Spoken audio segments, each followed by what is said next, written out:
네, 김진유 교수님 강연 말씀 잘 들었습니다. 간단한 질문 하나 먼저. 네.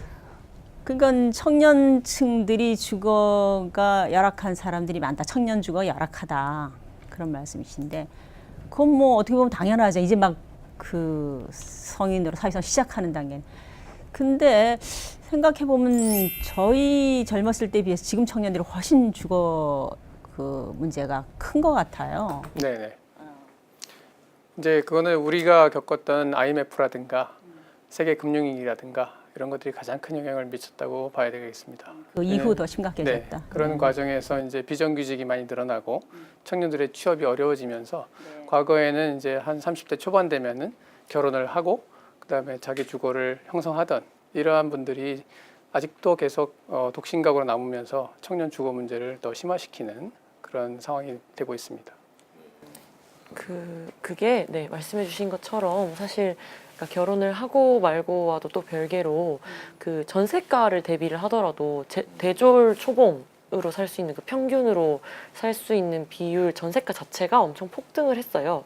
그리고 사실 지금 서울에 있는 중간 정도의 집을 중간 정도 버는 사람이 살려면 숨도 안 쉬고 모아서 75년, 76년을 모으면 살 수 있거든요. 그러니까 이제 사실은 말씀하신 것처럼 초반으로 진입하는 청년들이 아무런 배경이 없이 뭐 이제 그러니까 소위 금수저 흙수저 이야기도 나오고, 그러니까 내가 내 힘으로 해결할 수 없는 어떤 주거 문제가 생겨나기 시작한 거고, 근데 그거의 배경에는 사실 기존의 부동산 이런 가격들이 거품이 많이 끼면서 올라간 그런 것들도 주요하게 네, 작용하는 게 있다고 봅니다. 우리 세대에 비해서 집값, 전셋값이 감당하기 어려울 정도로 폭등한 배경이 지금 청년들에 있다. 네, 말씀하신 것도 그 저임금도 굉장히 중요한 요소고요. 네. 네, 그 잘 들었습니다. 민달팽이 유니온 대표를 맡고 계시잖아요. 네. 예, 민달팽이 유니온 그 어떤 뜻이고 그게 이제 언제 시작했는지 활동이 어떤지 한번 좀 소개 좀 해주시죠. 아, 네. 민달팽이 유니온은 사실 그 달팽이들은 집이 있잖아요. 근데 청년들은 집이 없다. 달팽이도 있는 집이 청년들에게 없다. 청년들이 민달팽이다 해서 이제 만들어지게 된 단체예요. 사실 2011년, 10년, 11년 정도부터 시작된 단체인데 그때는 대학생들이 이제 집 문제를 너무 많이 겪고 있어서 근데 이게 너무 큰 거대한 부동산 문제처럼 느껴지고 하지만 나는 겪고 있는 문제가 굉장히 많고 근데 그랬을 때 사회적으로 아무도 이걸 문제라고 이야기하지 않으니까 우리 문제를 우리가 좀 스스로 이야기해보자 라고 모여서 초반에 뭐 별거 없었습니다. 반찬 만들어서 같이 나눠 먹고 이사 둘에 해주고 뭐 이렇게 시작했다가 이제 그런 것들에서 이제 실제로 정책과 제도를 좀 바꿔내는 것에 우리가 진짜 필요한 건 이런 거다라는 목소리를 전달하기 시작하면서 지금 이제 시민단체로 활동을 하고 있고요. 네. 그래서 사실 대학생으로 문제인식은 출발했지만 대학생만의 문제가 전혀 아니었고 20대, 30대 그리고 뭐 어떤 대학의 문제 아니라 수도권, 비수도권 나아가서는 사실 전국에 뭐 여러 가지 지방에서도 겪고 있는 청년들이 겪고 있는 주거 문제가 많거든요. 그런 것들까지 이게 청년 주거라는 이슈로 다룰 것이 참 많구나라는 활동을 하고 있습니다. 지금 청년이시잖아요. 아, 네. 본인도 지옥고에 살고 계시는 거예요, 그러면? 아, 저는 지옥고를 탈출했어요. 근데 어떻게 탈출했냐면 그 캥거루족으로 탈출했습니다. 이제 부모님 댁으로 다시 돌아갔는데요. 이게 참 어떻게 뭐가 좋다고 말하기가 참 어려운데 그래도 이제 전에는 미니 원룸이라고 저는 살았거든요. 그게 진짜 원룸인 줄 알았는데 지금 생각해보니 고시원이었던 것 같아요. 네, 미니 원룸 살다가 지금은 이제 부모님 집에 들어가면서 이제 저의 결정권 같은 것들은 독립심은 좀 줄어들었지만 그래도 아침에 일어나면 부엌으로 걸어갈 수도 있고 화장실로 또 걸어갈 수 있는 그런 것들을 네. 저는 우리 이제 최지희 대표님의 이제 부모님 연령대로 접어드는데 정말이지 저희 부모 연령대 되면은 자식들이 취직하고 뭐 결혼을 하든 분가해서 독립을 해줘야 근데 그제서야 이제 부모로서 책임을 다 한 거 같이 느낀단 말이에요. 그러니까 같이 이렇게 분가 독립을 못 시키고 있을 때는 그게 이제 부모로서 숙제를 못 다 한 것 같고 이렇게 부담이 많이 된단 말입니다. 아마 어머님도 그러실 거예요. 그러면은 이렇게 이제 부모가 그런 마음을 가지고 자녀와 동거를 할 때 뭐 자녀들인들 스트레스가 없겠느냐 싶어요. 그렇지만 방법이 별로 없어요. 보면. 그렇죠. 네. 사실 그래서 뭐 청년들도 워낙 이제 독립을 하고 그 뜨거운 감자라고 하잖아요. 네. 평균 통근 시간, 통학 시간 이런 게 뭐 수도권에서 하는 게 평균 2시간 46분 이렇게 나오더라고요. 2시간 46분이나 나옵니까? 네. 그러니까 뭐 서울에서 수도권에서? 수도권 이제 네, 여기에 출퇴근에? 주로 많은 청년들이 살 때 뭐 그렇게 하는데, 그러니까 이걸 너무 못 견뎌서 독립을 하려고 하면 엄두가 안 나니까 그래도 이거 너무 못 해 먹겠다 해서 이제 독립했다가, 독립하면 또 너무 말도 안 되는 집에 살다가 이게 또 부담이 안 되니까 다시 들어갔다가 나왔다가 이걸 반복하고, 저희 어머니께서도 사실은 독립하면 좋겠다고 생각은 하시는데 이미 이제 많은 부모 세대께서도 이제 더 이상 그렇게 독립할 수가 없다는 걸 알고 계신 것 같아요. 네. 교수님, 그래서 이제 본격적으로 우리 청년 주거 문제 자세히 한번 들여다 보고 싶은데요. 청년 주거 빈곤이라 할 때 그 주거 빈곤은 어떤 상태를 말하는 걸까요? 좀 개념 정리. 네. 주거 빈곤이라고 표현해요. 주거 빈곤은 한 뭐 3가지 정도의 측면에서 정의할 수 있겠습니다. 뭐 법적으로 정의된 건 없습니다만은 우선 주택 유형 측면에서 우리가 주택이라고 부를 수 없는 뭐 비닐하우스라든가 무슨 움막이라든가 뭐 이런 주택이라고 부를 수 없는 형편에 있는 주택의 거처에 거주한다. 그러면 우리가 주거 빈곤에 있다고 볼 수가 있고요.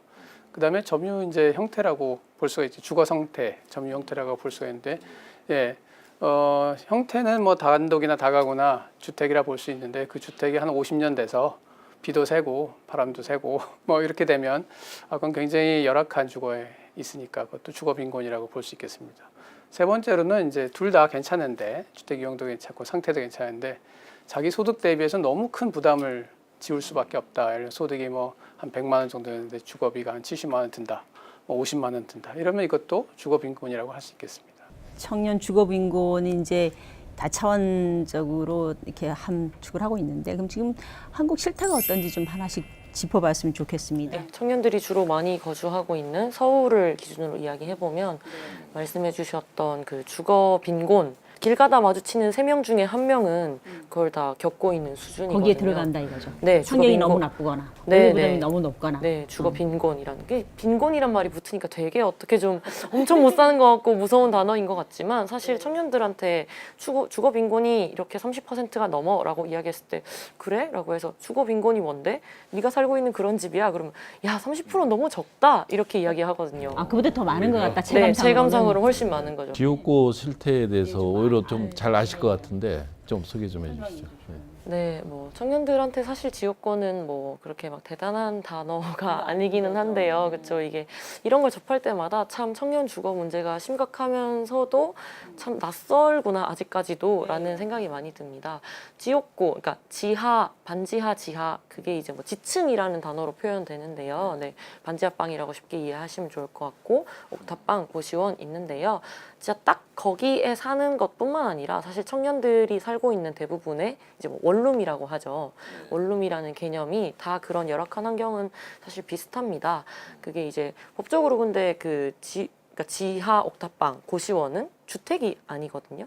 그런 주택이 그래요? 아니, 예. 주거 형태가 아닙니까? 네, 네. 예, 주택. 비주택입니다. 네, 비주택. 비주택이요? 비주택이라고 네, 하는 그런 곳에 거주하는 청년들도 굉장히 많은데, 거기는 뭐 대표적으로 이제 환경이 열악한 게 뭐 너무 많아서 뭐부터 이야기를 드려야 될지 모르겠는데, 방음이 안 통풍 되다거나 뭐, 뭐 방음. 아, 그렇죠. 그 방음 같은 거는 사실 지역구가 너무 대표적으로 이제 안 좋은 것이지, 일반적으로 살고 있는 원룸은 이 다 해당되는 이야기예요. 그러니까 원룸이 쾌적하다는 사람은 아무도 없을 것 같은데, 저는 이제 어떤 기회에 고시텔이라는 데를 한번 보러 갔어요. 근데 그건 보통 우리가 원룸 하는 거하고 다르더라고요. 그러니까 원룸은 어쨌든 기본적으로 사람이 살려고 이렇게 좁지만 해놓은 건데, 고시텔은 호텔하고도 다르고 캡슐이더라, 캡슐. 맞아요. 응. 실제로 고시원이 딱 이렇게 기존에 캡슐이더라고요. 네, 이렇게 있던 것에서 좀 차별화하면서 사무실을, 럭셔리 고시원 뭐도 좀 들어가고 뭐 이렇게 하면서 이제 이름을 고시텔로 바꾸고 뭐 이런 것들. 근데 형태가 진짜 다양해요. 잠만 자는 방, 하숙도 옛날에 생각하시던, 우리 왜 드라마에서 보면 하숙 아주머니가 밥 챙겨주고 이렇게 막 소통하고 이런 다정한 하숙 아니고 진짜 닭장 같은 칸막이 같이. 그래서 오죽하면 이제 놀러 가면 옆방은 혹시 사람 봤어? 이러면 옆방 친구는 무슨 과야? 어떻게 알아? 이야기해봤어? 그러면 옆방에서 들려? 인강 듣는데 다 들려. 그래서 무슨 과인지 알았어. 뭐 이런 이야기들 할 수 신경 있는. 듣는 게 그러니까 사실 청년들의 소득이 전반적으로 낮아져 있고 그래서 청년들한테 사실 최저임금이 곧 청년임금이다 이런 이야기 많이 하거든요. 근데 그랬을 때 점점 이제 이 소득이 높아질 구멍은 잘 안 보이는데 집값은 더 이제 높아지는 이런 상황에서 그래서 이제 아까 말씀해 주셨던 RIR, 그러니까 내 소득 대비 주거비 비율이 특히 뭐 30% 넘는 게 청년들은 너무 많고 그래서 우스갯소리로 하는 말이 월세 버느라 집에 못 간다, 집에 있을 시간이 없다 이렇게 하거든요.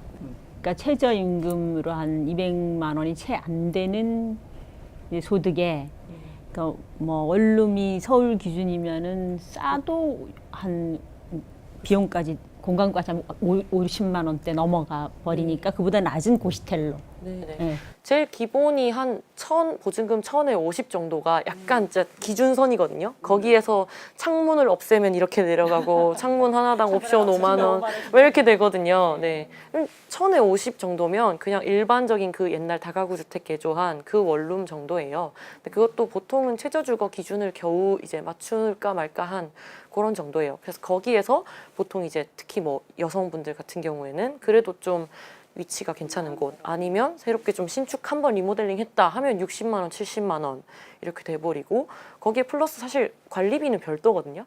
관리비랑 공과금은 또 별도예요. 그러면 이제 그렇게 평균적으로 내는 비용이 저희가 15년도 조사했을 때 한 7만 원 정도 되니까 그 월세 플러스 공과금, 주거 관리비 이렇게 내버리면 사실 엄청나죠.